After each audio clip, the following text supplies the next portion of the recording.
The film opens in Vietnam in 1991, amidst a relentless downpour. Moving with silent precision, he steps inside, exuding an aura of inevitability and death. His gaze falls upon a lifeless body sprawled across the floor. Unfazed, he advances further, gun in hand, navigating through a blood-stained scene of gang execution. Swiftly, he collects the scattered cash, but just as he prepares to leave, a faint sound emerges from a closet behind him. He stops abruptly, his grip tightening, eyes narrowing toward the source of the noise. Moody advanced cautiously, gun at the ready. As he pulled open the closet door, he found himself staring into the terrified eyes of a young girl. She trembled as she aimed a broken gun at him, her last desperate act of defense. Instead of reacting with hostility, Moody offered a reassuring smile. Gently, he unloaded the useless weapon and returned it to her, his voice calm as he urged her to step out of hiding. After a brief hesitation, the girl whispered her name, Anna. Taking her under his protection, Moody led her to safety. 30 years later, in a lavish hotel, a panicked gangster burst through the doors. His frantic eyes darted around as he searched for Anton, the son of his powerful boss. For hours, Anton remained unreachable, fueling the man's growing frustration, especially with Anton's father desperately searching for his son. Unable to contain his anger any longer, he barged into Anton's room, only to be met with an unexpected sight. Instead of Anton, his friend Valley lay sprawled across the bed, unconscious. In that moment, the horrifying truth became clear: Anton had been kidnapped. Before long, the kidnappers made their move, contacting Anton's father directly with a chilling demand: $3 million in exchange for his son's safe return. Left with no choice, he agreed to the exchange. At the meeting point, tension filled the air as armed thugs stood ready, anticipating any sudden moves.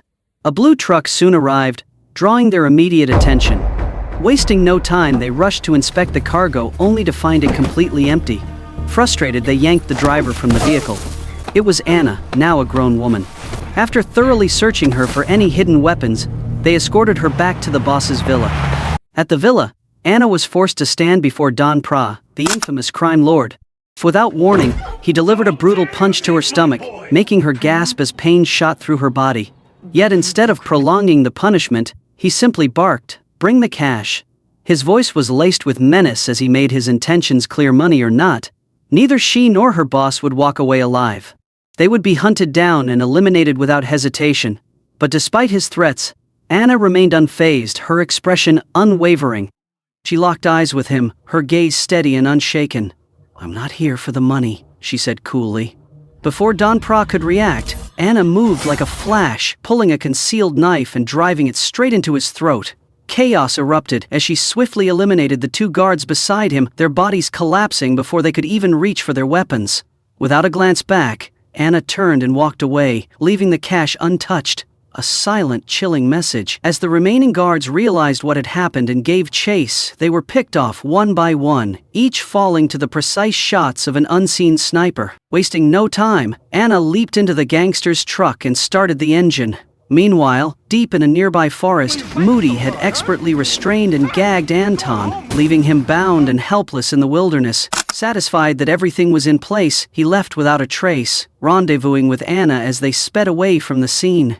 Along the way, Moody casually tossed his rifle into a lake, ensuring no evidence remained. With the mission complete, he made the call to his client, confirming success and securing the agreed payment. The following day, Anna resumed a routine at the bookstore she managed, a flawless cover for her true identity as a professional assassin. After a long day of work, she returned home, savoring the quiet solitude as she carefully prepared pastries for a small but heartfelt celebration: Moody's 70th birthday.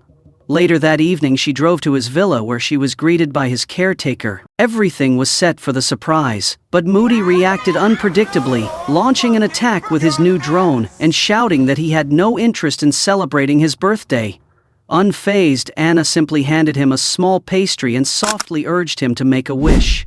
Then, she presented him with a flying Vitara, a treasured item that once belonged to Albert King, someone he had deeply cherished.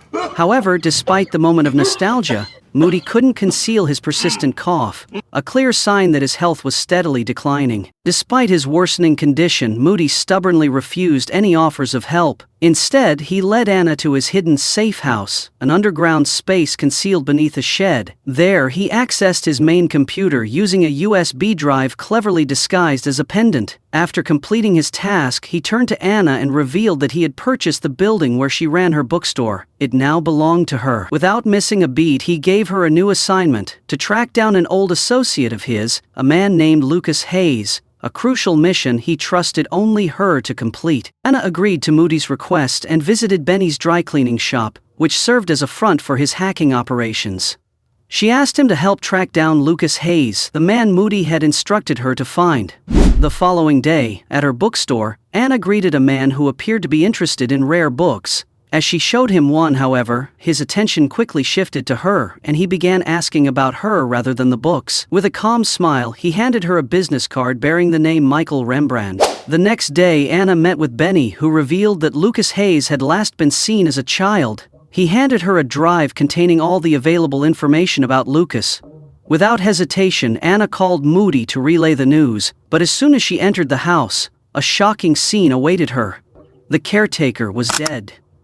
Her instincts kicked in as she drew her gun and began to search the premises. In the living room, she found the guitar she had bought for Moody lying shattered, a grim reminder of the violent struggle that had unfolded. Her heart sank as she continued her search, eventually finding Moody's lifeless body in the bathtub, a gunshot wound to his face. Anna sat motionless, still reeling from the shock, her gaze falling on Moody's drone controller. As she powered it on, the drone hovered into view, carrying Moody's necklace and USB drive. Resolute, Anna immediately called Benny, warning him to stay safe until she could reach him, but when she arrived at the dry cleaning shop, it was already too late.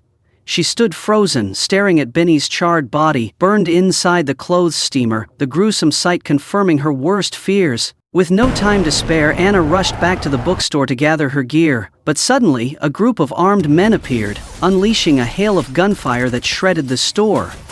Anna swiftly dodged the bullets, taking cover behind a table, ready to confront the danger. The men only saw her legs and assumed they had finished the job, but one of them cautiously approached to check, only to be shot dead in an instant. The last man, panicked, tried to flee in the truck, but Anna was already there, blocking his escape and quickly putting an end to him. After completing the mission, Anna quickly fled the scene, making her escape just before the police arrived. She drove to a nearby internet cafe where she could stay out of sight and keep moving forward with her plans. The following morning, while researching Lucas Hayes, Anna uncovered a shocking revelation. Lucas's father, Edward, had run a company implicated in the sale of chemical weapons. Edward had been killed in an attack. As Anna dug deeper into Moody's drive, a chilling truth emerged. Moody himself was the assassin responsible for Edward's death in Vietnam. Driven to uncover the truth, Anna wasted no time and headed straight for Vietnam. Determined to dig deeper into Edward's connection to Moody's death, she made a brief stop at a small internet cafe in the rural countryside, where she began her search.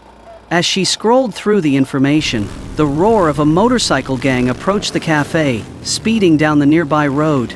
In an instant, a lone rider dressed in black darted past the gang at breakneck speed, causing one of the bikers to lose control and crash. Unfazed, the gang pursued the motorcycle, soon realizing that the rider was none other than Anna herself.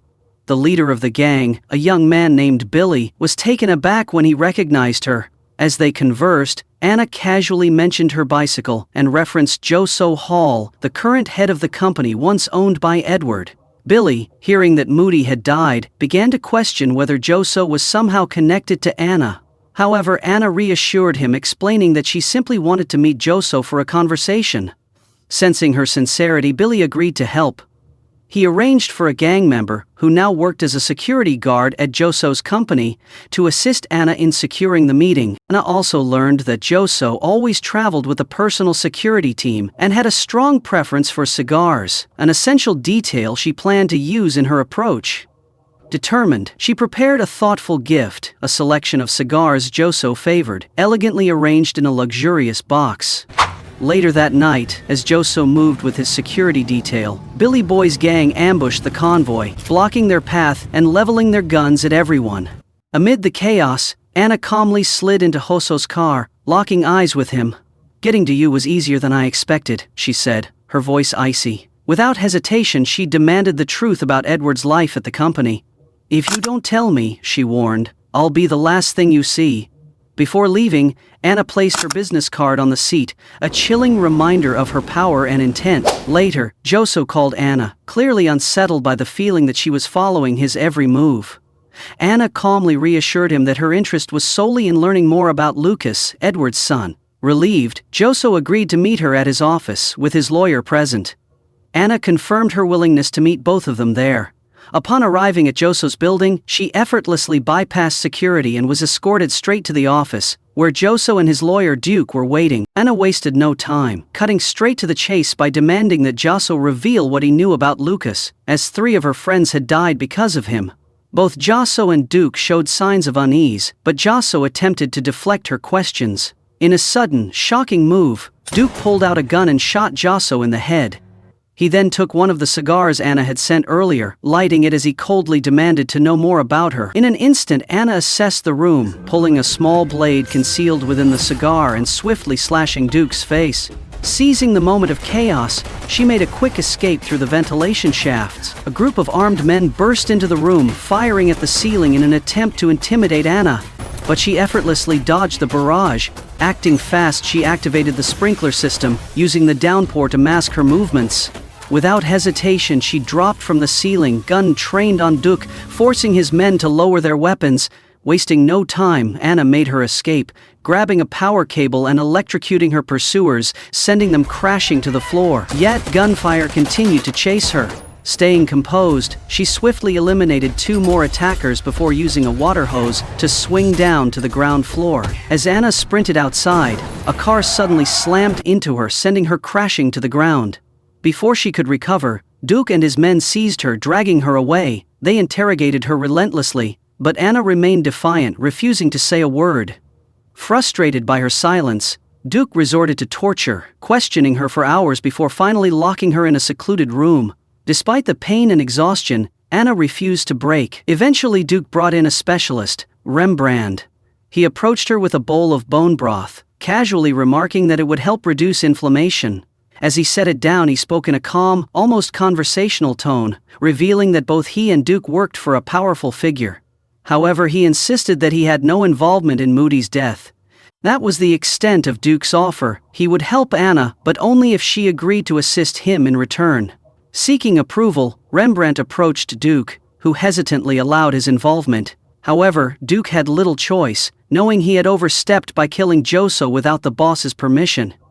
As Rembrandt left, Duke, unwilling to accept the situation, quietly devised a plan to eliminate Anna. He intended to strike while Rembrandt was still present, confident that the boss would pin the blame on Rembrandt and ultimately cast him out of the organization. Duke sent 3 of his men to stage Anna's suicide, binding her hands and wrapping a cloth around her neck. However, the moment one of them carelessly stepped too close, she seized her chance. Moving with precision, she broke free and swiftly used a food tray to knock out the first 2 men. Without hesitation, she dispatched the last one with ruthless efficiency.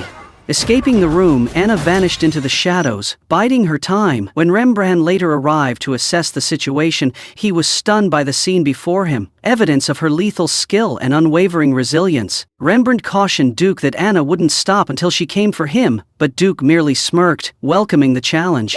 Meanwhile, Anna sought out Billy Boy, who urged her to walk away, to escape and survive rather than throw herself deeper into this deadly pursuit. However, the fire of vengeance burned too fiercely within her to let go. As she wrestled with her emotions, memories from her childhood resurfaced. Moody, the man who had once saved her, she recalled the moment he tried to get her across the border, shielding her from danger. When a soldier blocked their path, Moody hadn't hesitated. Without a second thought, he eliminated every threat in their way, ensuring her safety at any cost. Tears streamed down Anna's face as she reflected on all the kindness Moody had shown her.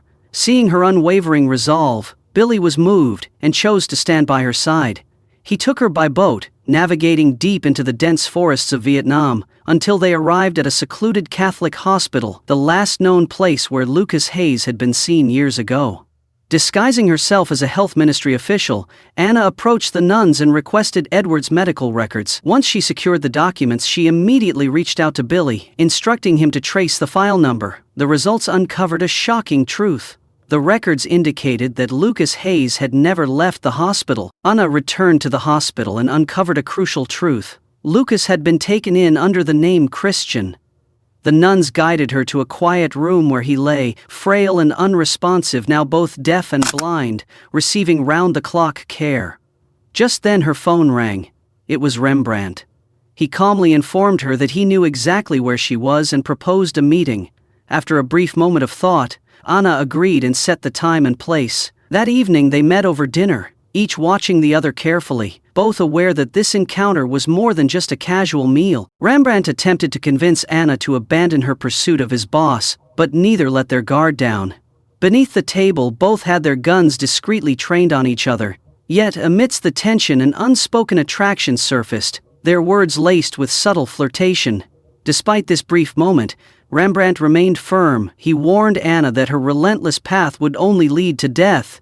But Anna, unwavering in her quest for revenge, refused to back down and walked away. As Rembrandt exited the restaurant, his phone buzzed.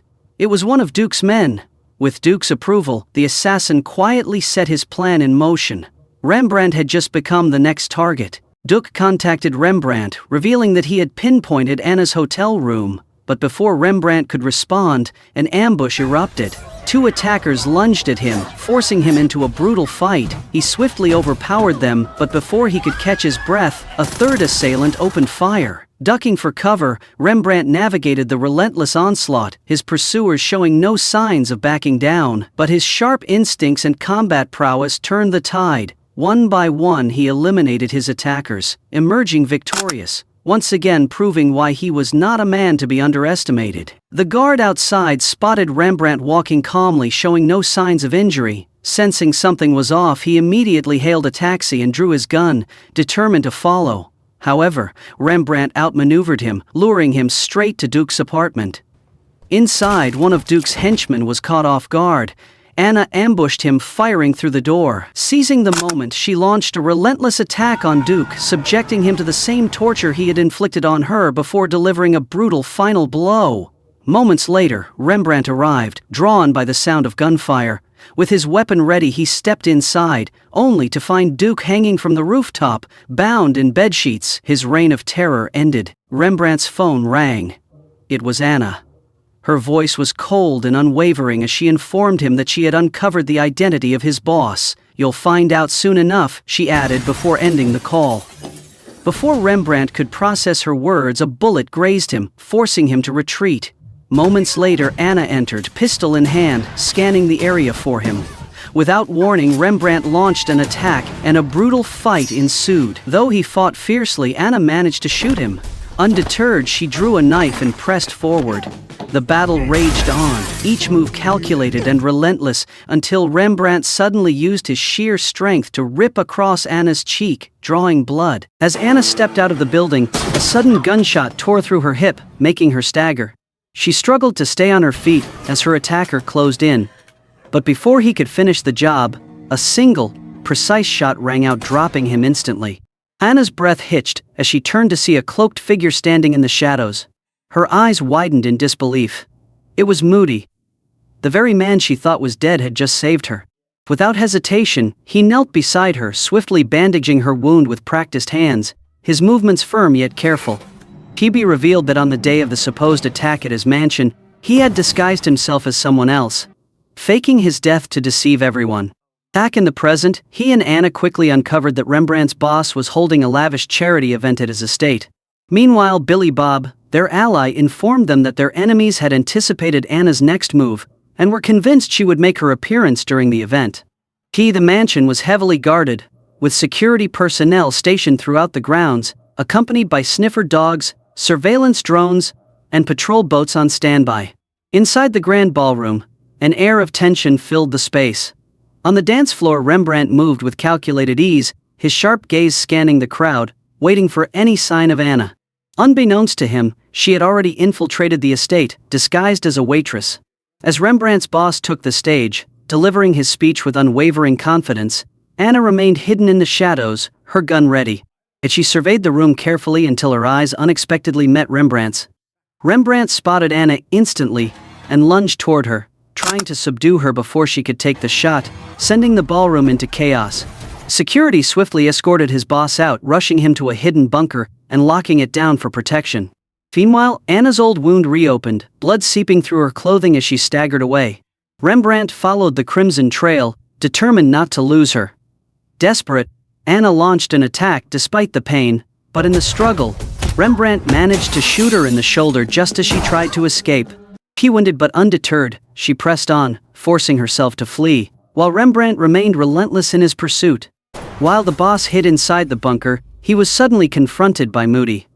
In a shocking revelation, the man was none other than Edward Hayes, the very person who had once hired Moody to assassinate him. However, Edward had faked his death long ago to protect his son.